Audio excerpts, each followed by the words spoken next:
Kenny Carroll, driver to number 94 Street Stock at Lucas Speedway, and we're going to have our night 2 of our show. My co-host, Josh Franklin. I'm Josh Franklin, Josh Franklin Motorsports. Tonight we're going to talk about getting started in racing and kind of talk about the importance of us as racers in welcoming the youth and the newcomers into the sport. Here in a little while we're going to have interviews from some of our newer guys that race at Lucas Speedway. Dallas Bodine's going to have an interview on here, and Chad Coleman. He's had year number 2, I believe. He's got a pretty nice ride, and he's done a good job. Later after that, Josh is going to do his tech tip again for this week. We're going to try to make that be a every week deal. He's going to go back underneath the rear end, sweetheart, and show us some more stuff. Then after that, we're going to play some video games. So hang around, we're going to have a good time. We'll be back. Old Kinderhook Golf Resort is the Lake of the Ozarks' premier golf destination. The new 84-room lodge and 250-person conference facility is the perfect backdrop for the Tom Weiss Cup Signature Championship Golf Course, along with our seasonal ice rink, sand volleyball courts, award-winning dining, and our new state-of-the-art spa. Old Kinderhook is a luxurious lakefront gated community and the place to call home at the Lake of the Ozarks. Visit our real estate team or oldkinderhook.com. Old Kinderhook, the lake the way it's meant to be. A question often asked, that I get asked a lot, is how do you get started in dirt track racing? There's several ways of doing it. Lots of times you got to rely on your friends and family to know somebody that does it already. That is number one easiest way in the deal. But that can't always be done. If you're a total outsider, as they say, just start showing up at the track and being seen in the pits. There's going to be somebody there that you're going to get along with and enjoy being around. When that happens, suddenly they're going to start sending you for gas or tires or something they don't want to do. It's not going to be the shiniest, prettiest, best part of the job, but that's a start. That is probably initially the first start. The second thing you need to keep in mind is, are you sure you know what you're getting into? This is a pretty big deal to do. But yeah, we've kind of wrote down a little bit of a list of things that we think are important, things to keep in mind. First off, you got to identify the proper class to run. In doing so, you kind of have to properly identify your budget. Obviously, everybody dreams of running Eldora or Lucas Oil Speedway in a, super late model, and most of the time that's not going to happen. You got to walk or crawl before you walk. One of my biggest questions I always get asked is, how much does it take to race? What's it cost? And the answer is the same. It matters not the class. It takes however much money you have. Yeah. That's what it's going to take. Right. Period. And and therefore identifying your budget, that makes identifying a realistic budget very critical. At the end of the day, you still got to be able to drive back and forth to work and stay married. That's kind of important.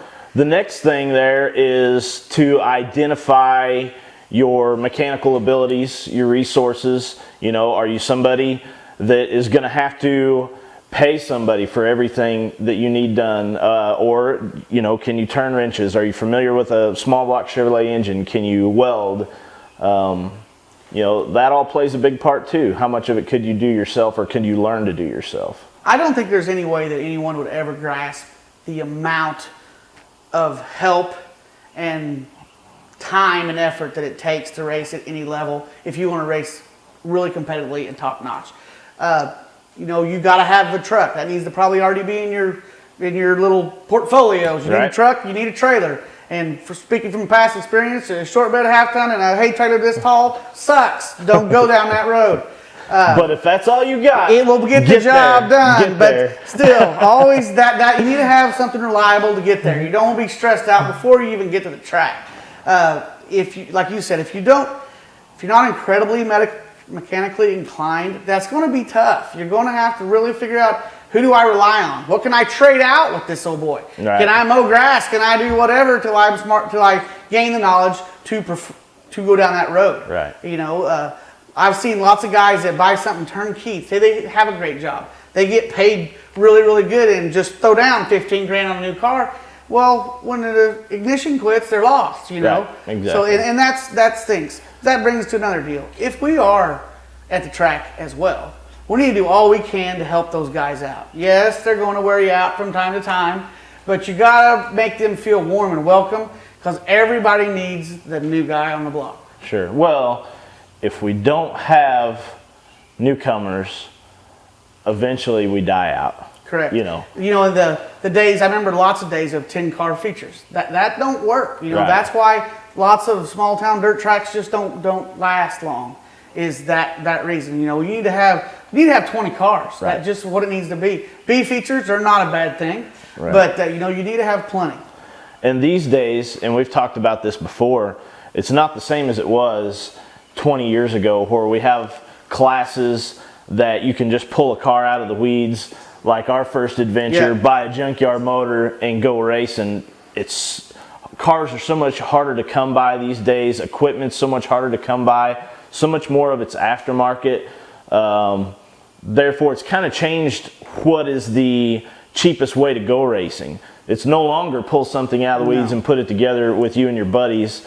It's turned into more of a trickle down of buying good used equipment. Well, one of my famous sayings was always, if you want to have a fast race car, find the fastest car and buy it. That will always be the fastest, cheapest, easiest deal. That will. And then there's suckers like me who thought, boy, I really kind of like building them. Yeah, I'm going to spend $1,000 a week for 20 weeks to get there. Yeah. It's tough. You got to know what you're getting into. But that brings us to the Midwest Modifieds.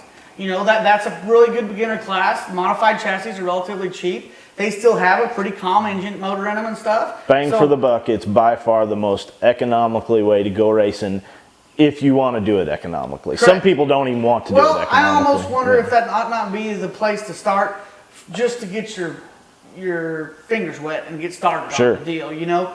I really think that if somebody jumps out there, buys a new street stock from wherever, Craigslist, $500 to $7,500 roller. If you depends on your budget, $5 to $15,000 on a motor, and you go out there and you spend all that time, money, and effort, and you don't have any fun, right. What kind of a letdown would that be? That would be terrible. Well, yeah, it's always the least amount of money you have in it, the most fun is the most fun it will always be. Well, I wonder if it's that way or if it's just because it's the first time.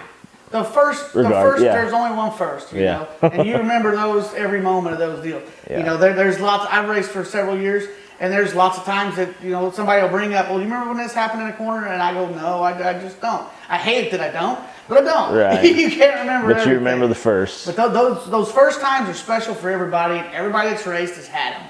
So you need to do all you can to help your fellow racers have those times and enjoy them as well. Right. One of the other things we had on the list is, what kind of support group do you have? It takes, there's people who have been successful that have just done this on their own, but by large, it takes a couple friends, it takes a couple buddies helping in the shop and all that. So it's not a deal breaker, but it's something to keep in mind before you go spending your money. And at the end of the day, it's fun to do it by yourself. But 3/4 of the fun is that you got an entourage. And I'm not saying that you want 30 people. There's such thing as too much help. But you are going to need, unloading a trailer, no matter the situation, is aggravating by yourself. True. And you don't want to be the guy that has to always beg or somebody at the track to help you to unload your car.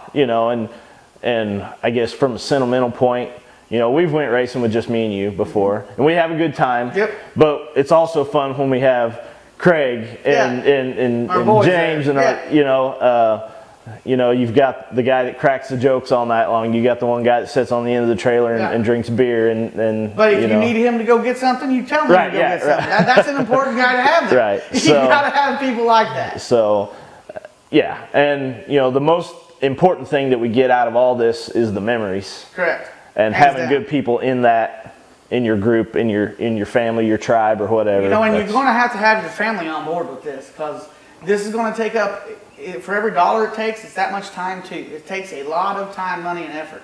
Right. So everybody needs to be, if they see you're going down that road, you're going to have to get them convinced that it's a good road to go down, because it takes the whole village to raise the idiots. Yeah, and we're all idiots. Oh, if you're at the racetrack, for sure. For sure. But at the end of the day, we got to have new racers at the track all the time. So do all you can to get them there. And when you see one struggling, throw the man a bone. If you just help him out a little bit, everybody's going to respect you for it down the road. Well, on that note, I think we need to check on the dogs. We're going to check on the dogs and the chickens, see if Kenny's chickens are out. It's not a chicken farm, it's a race shop. It's a racing chicken ranch. No, let's stop it. We'll see you guys in a little bit.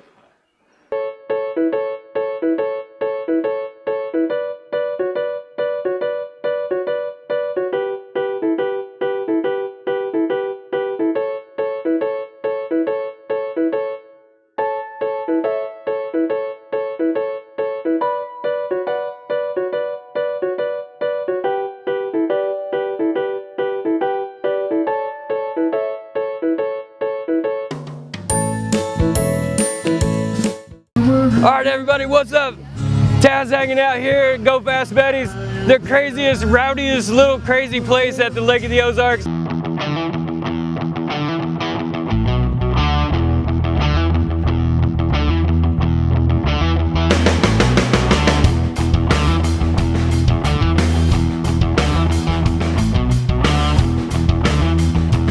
Betty's is gonna rock. Betty says, oh snap.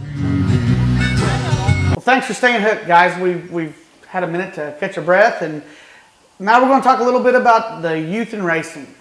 We've got a couple guys that we're going to see the interviews for over here in a little bit. This is an important deal. Chad Coleman's a good kid. He's very, very polite. I think he's even going to miss a race next week because he's going to prom.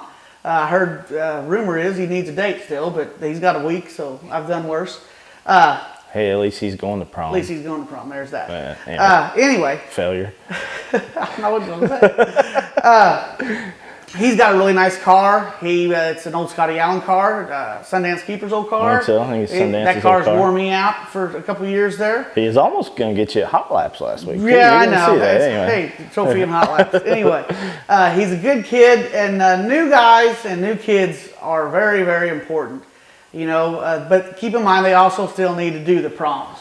I think they still need to go to this or that. My name's Chad Coleman. I drive the 22C, as you can see here, and I'm from Mountain City, Kansas. This is my second year racing here at Lucas Oil. I've raced Pier Stocks for about 2 races, and ever since that I've moved up to street stock class down here, and everything so far has just been great as gold. I mean, it's the best you can get down here.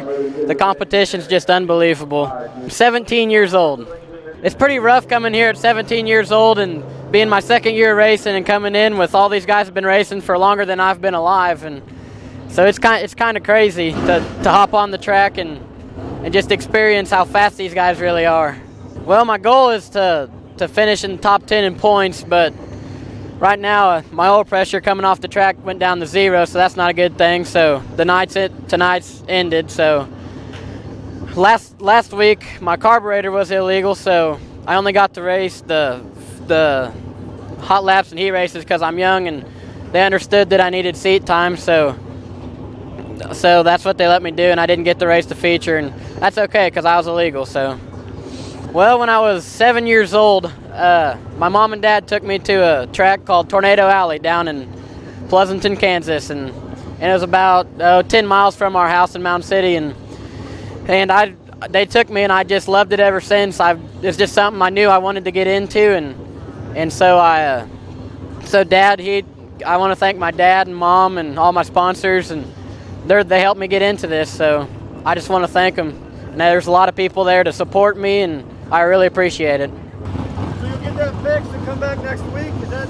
Well, next week we have prom at our school, so I'm gonna miss this next week, and hopefully we'll be back the next race after that if everything goes good with the motor. So, you know, the new guys still need to have all of life and do all the cool things they do. But racing needs to start as early as they come because the learning curve takes forever. And one thing that we've talked about in the past too that we don't see these days is the truckload of 18-year-old kids dragging something in all on their own, you know. So those days are probably gone, you know, thanks to the sport tuner generation. You think they all cringed when we did that, when they seen the... Oh, I'm sure they did, yeah. I'm sure they did. I bet they did. So anything we can do to promote to the youth and to the newcomers. You know, once you get past the dangerous part of the crashes and stuff, it's a relatively safe... They could be doing worse things. Could be way worse. On a Friday or Saturday night. And at least they're out in front of everybody, so you want to hear about it if they do something dumb. Right, so... Who's our next guy, Josh?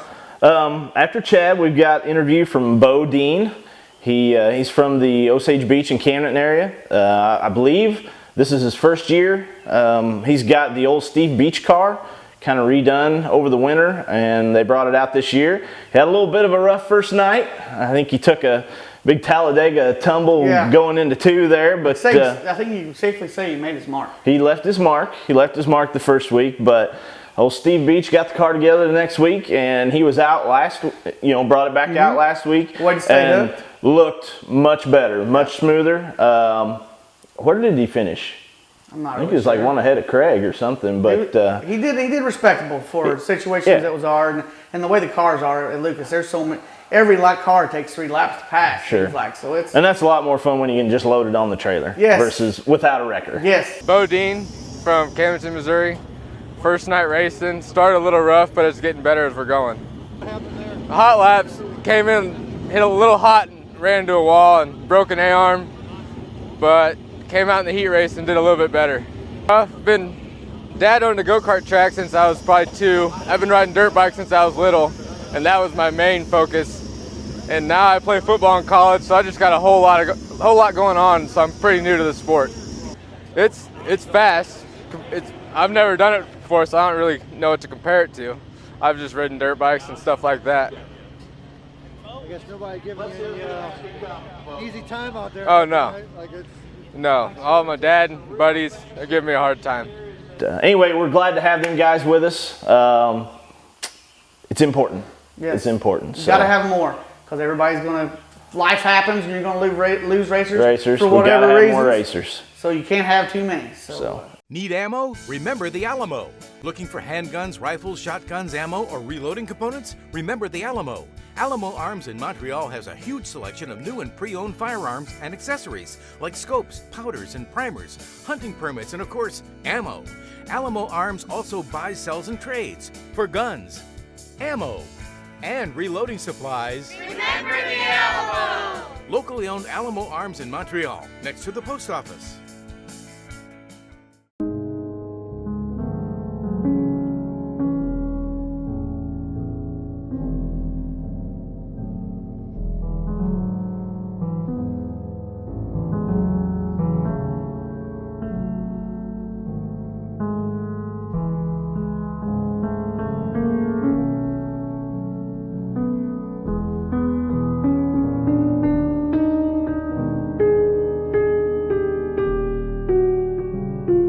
We're back.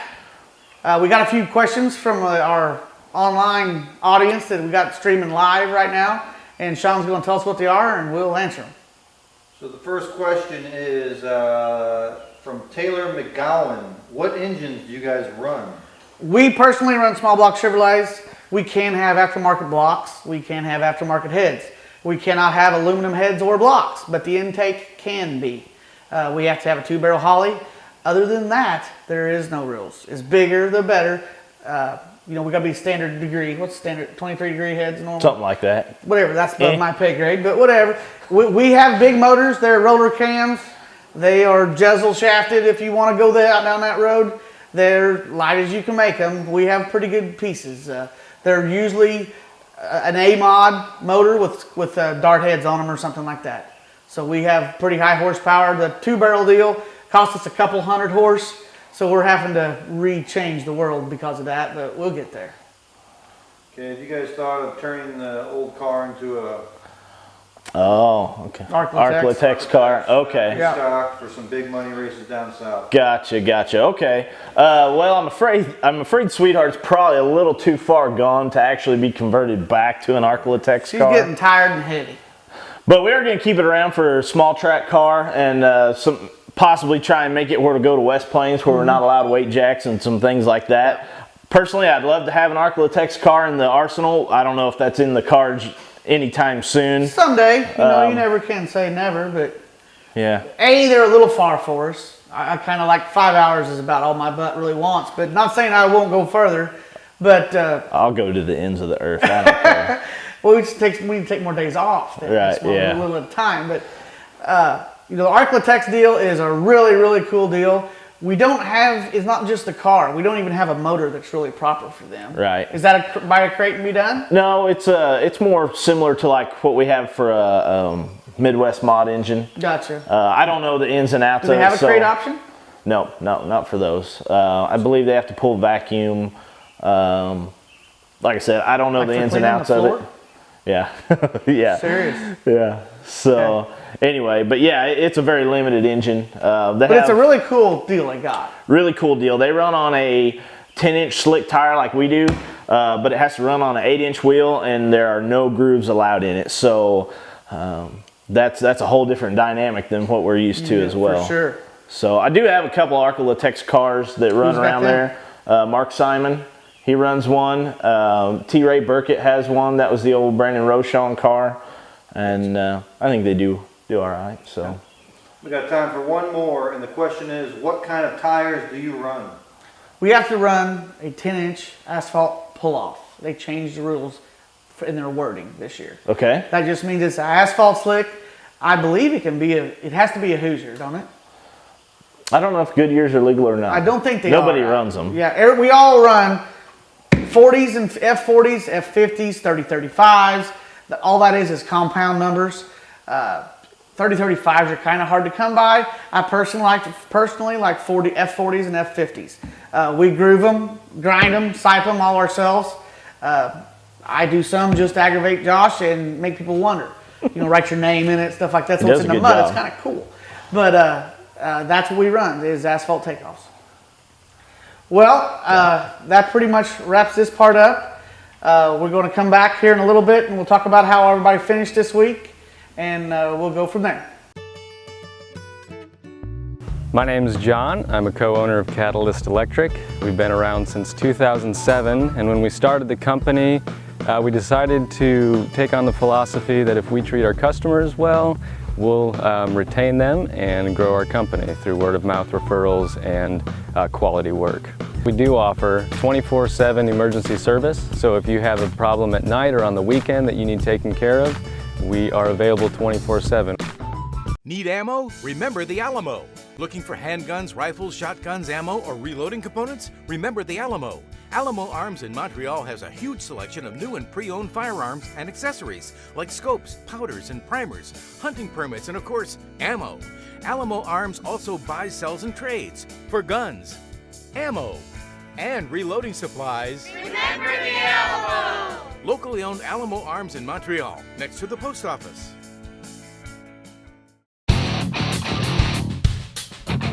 This is Josh. I'm back this week with this week's Tech Talk.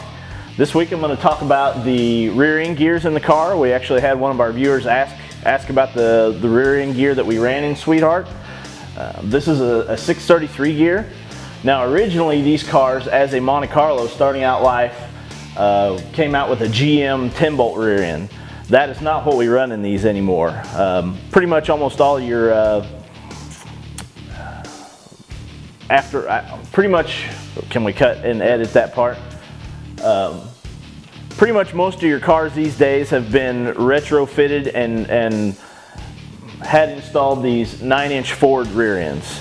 What a 9-inch Ford is, basically in the early 60s all the way to the mid 80s, they ran a 9-inch Ford rear end which had the gear section that was removable from the front. They're quick and easy to change gear ratios, and they're super durable. What has been done on this car, it starts out life as a 9-inch Ford like what was in your 78 Ford pickup. The ends have been retrofitted with different snouts, different hubs, and aftermarket hubs and rotor assembly. Basically, to change gears in these takes about half an hour. Where in the original rear ends that would have been a several hour procedure. To change gears in this, you basically take your drive shaft loose from the yoke, and there's 10 bolts around the housing. Those come out, your gear slips out, slip a new one in, and within about half an hour you've changed your gear ratio. Have you lost your spark, missed excitement and passion? There's a simple cure, and we have it right here at Lucas Oil Speedway. Indulge your motorsports passion with late model racing, sprint cars, modifieds, pro pulling, monster trucks, even brag boats. Cheer for all your local and national heroes as they celebrate the heartland tradition of American racing. No one has more adrenaline-fueled, high-octane, fire-breathing, earth-shaking thrills than Lucas Oil Speedway. There's great food, cool refreshments, and amusements for all ages. The nation's finest motorsports in a world of family entertainment. Get down to Lucas Oil Speedway, America's newest family fun destination. All right, we're going to do a quick rundown of the finishing order this week at Lucas Oil Speedway. Winning this week again for his second win of the year was Derek Brown. Coming in second, David Hendricks takes his ripping race cars, improves on his finishes from last week, finishes third. After that was Tim Brown. No, I'm sorry, Hendricks finished second. My bad. I read that wrong. You were wrong. Anyway, in third place was Tim Brown with his TJR car. Derek's also in a TJR car. First person representing the Josh Franklin Motorsports camp was Chip Shaddix. Chip's car looks awesome this year. Really Changed good. color to black and blue. After that was Johnny Coates for fifth. Sixth place was Steve Beach. Mr. Kenny Carroll finished seventh. Thank God for checkered flags. I was going back fast. James Flood finished eighth. We got the Big Show Bobby Barnett finished ninth. JFM car too, isn't it? JFM car as well. And Toby Ott rounded out the top 10. Anyway, guys, we appreciate you guys tuning in and listen to us squawk a little more. We really hope this goes somewhere. So talk it up. If you got something negative, keep it to yourself. If you got something positive, tell the world. Because we wouldn't mind, making this go as far as it can go. So thank you guys. It's really hard to do. There we go. It's got an entry push like no other. Uh-oh, snap loose, snap loose. It's the springs. It's the springs. It's not actually tight on entry, it's actually free on entry.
We are the